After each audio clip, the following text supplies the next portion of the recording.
এই গণভোটের প্রস্তাবকারী হলো বিএনপি।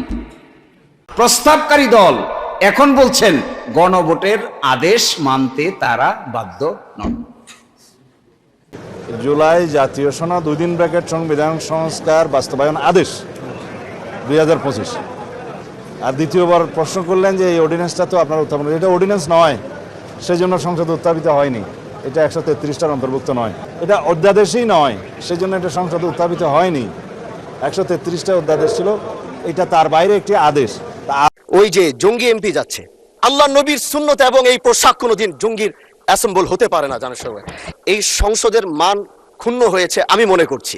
এই ভিডিওটা নিয়ে খুব আলোচনা চলছে, যেটি জাতীয় সংসদের একজন রানিং এমপিকে সংসদের কাছে যখন জঙ্গি বলে সম্বোধন করা হয়, আর এটার জন্য জানার সময় এই জন্য আমি আপনার কাছে একটি অনুরোধ করতে চাই, মাননীয় স্পিকার, আপনি সিসি ফুটেজ যেটি রয়েছে, আপনি যদি মাননীয় স্বরাষ্ট্র মন্ত্রী এবং সংসদের সার্জেন্ট অ্যাট আর্মসকে যদি আপনি একটু অনুরোধ করবেন বা তাদেরকে একটু নির্দেশ দিবেন যে কারা এই কাজটি করেছে। কিছুক্ষণ আগে আমাদের সর্বশ্রদ্ধেয় মাননীয় সাংসদ আন্দালিব রহমান পার্থ যখন বক্তব্য দিচ্ছিলেন, উনি যখন বললেন যে সংবিধান যারা ছুঁড়ে ফেলতে চায় তাদেরকে স্বাধীনতা বিরোধীর সাথে উনি অ্যালাইন করলেন, ট্যাগ করলেন মাননীয় স্পিকার। এবং তখন ট্রেজারি বেঞ্চের সম্মানিত মাননীয় মন্ত্রী যারা ছিলেন তারা সেটাকে টেবিল চাপড়িয়ে সেটাকে সমর্থন দিলেন। মাননীয় স্পিকার, গণতন্ত্রের জন্য যিনি আপোষহীন লড়াই করে গিয়েছেন বেগম জিয়া, উনি বলেছিলেন যেদিন জনতার সরকার প্রতিষ্ঠিত হবে, যেদিন এই পার্লামেন্ট জনতার সরকারের কাছে যাবে, এদিন এই সংবিধানকে ছুঁড়ে ফেলা হবে।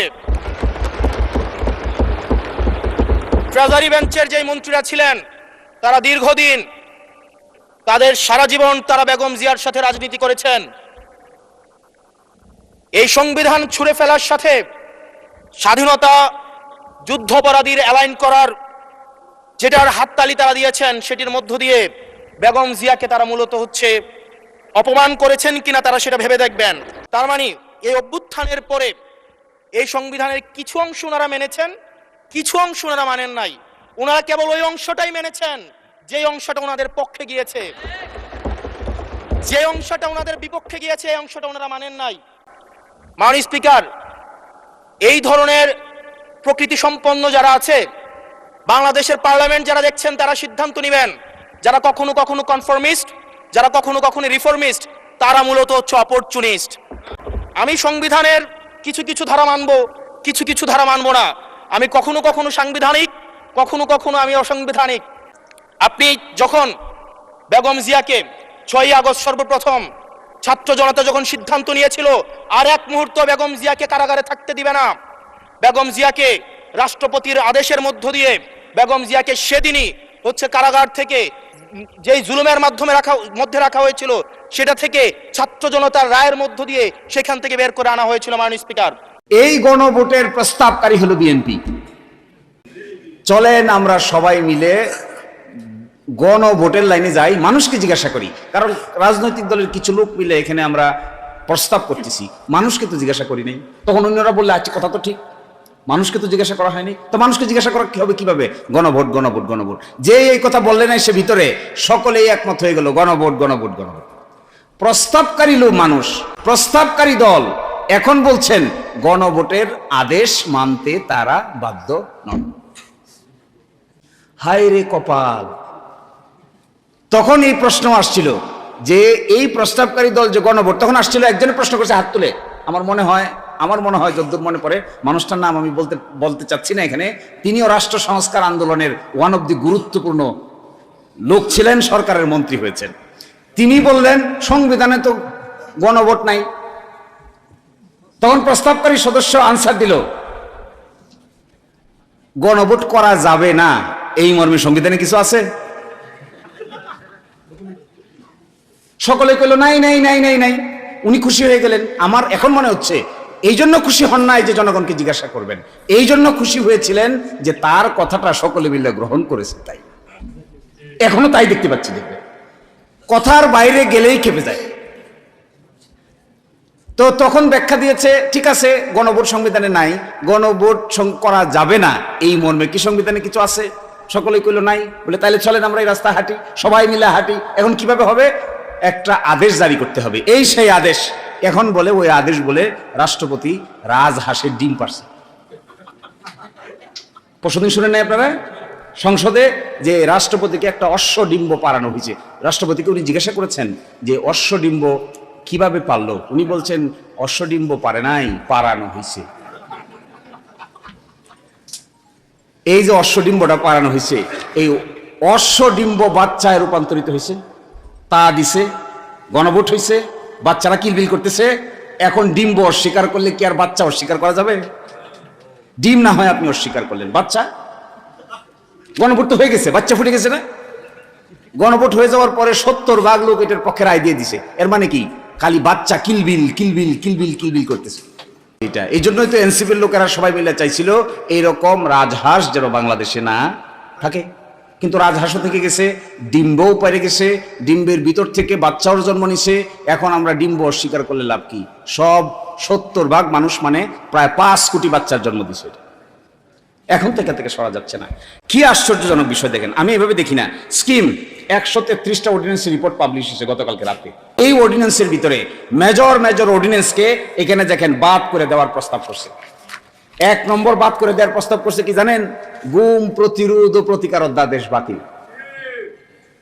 বাংলাদেশের মানবাধিকার কমিশন গঠন অধ্যাদেশ বাতিল। দুর্নীতি দমন কমিশন অধ্যাদেশ সংশোধন অধ্যাদেশ বাতিল। সুপ্রিম কোর্টের বিচার বিভাগীয় পৃথক সচিবালয় গঠন করার অধ্যাদেশ বাতিল। সুপ্রিম কোর্টের বিচারক নিয়োগ করার কমিশন অধ্যাদেশ বাতিল। ব্যাংক রেজলিউশন অধ্যাদেশ বাতিল। আছে কি? একটা তেলাপোকা আর একটা তেলাপোকার গলায় ধরে কান্দে, দুইটাই মৃত্যুপথ যাত্রী। একটা জিজ্ঞাসা করে আপনি কবে মরবেন? সে বলে আমি এখনই মরবো। একটা বলে আমার নিয়ে যায়। এইটা দেখে, এই প্রস্তাবগুলো দেখে আমার কাছে মনে হয়েছে জগতের মানুষ আমাদের দিকে তাকায় মনে করতেছে সরকারি দল বিরোধী দল সবই তো মরবে দেখি। এটা তো মরার বুদ্ধি।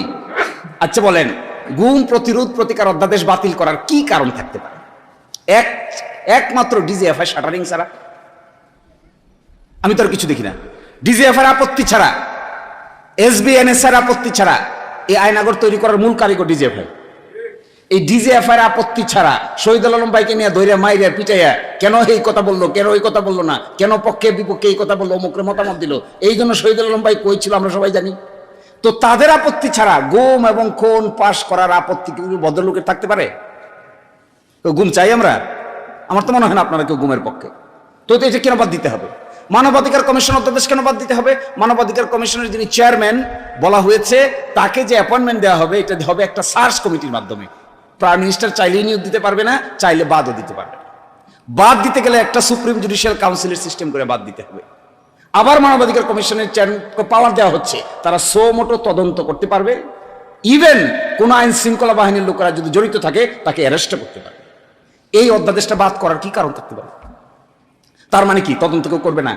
পাশে দেখবেন কমেন্টে লিখছে বাদ দেওয়ার পিছনে মূল কারণ হলো, এটা পড়লে আপনারা সবাই গলাগলি করে হাসবেন, যেহেতু সরকারের সংবেদনশীল আইন শৃঙ্খলা বাহিনীর সদস্যরা এই অপরাধের সঙ্গে জড়িত থাকতে পারে, এই জন্য মানবাধিকার কমিশন আর গুম প্রতিরোধ অধ্যাদেশ বাতিল।